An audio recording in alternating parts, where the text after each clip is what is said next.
panahon ngayong tanghali po ng December 13, 2024. Sa ngayon po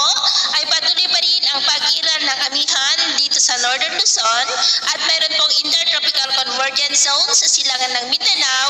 habang easterlies naman ang hangin na umiihip sa silangan ng Southern Luzon at Visayas. Wala po tayong binabantayan na anumang sama ng panahon sa ngayon sa loob at labas ng ating area of responsibility, pero sa atin pong long range forecast ay mayroon pa rin pong banta ng isang sama ng panahon na maaari po na mabuo sa susunod na mga araw sa silangan ng ating bansa, at ang development pa rin yan ang ating babantayan kung matutuloy po o hindi. At sa lagay ng ating panahon ngayong tanghali ay maayos naman po ang panahon sa malaking bahagi ng ating bansa,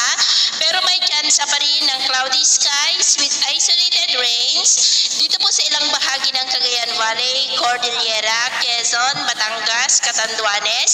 Calapan, Southern Palawan, Aklan, Capiz, Cebu, Bohol, Leyte, ilang bahagi po ng Samar Provinces, Sulu Archipelago, Caraga at Davao Region. At sa susunod po ng mga oras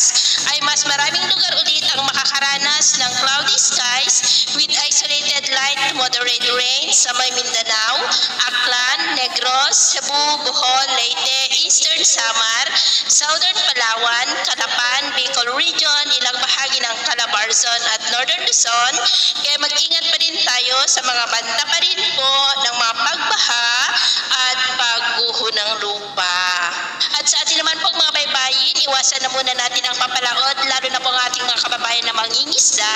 na gumagamit po ng maliliit na sasakyang pandagat sa mga baybayin ng Batanes, Mabuyan Islands, Pagudpud Seaboard, silangang baybayin ng Cagayan Valley hanggang sa seaboard po ng Northern Samar, dahil ang mga alon po dyan ay posible na aabot hanggang sa 4 to 8 feet. Kaya hanggat maaari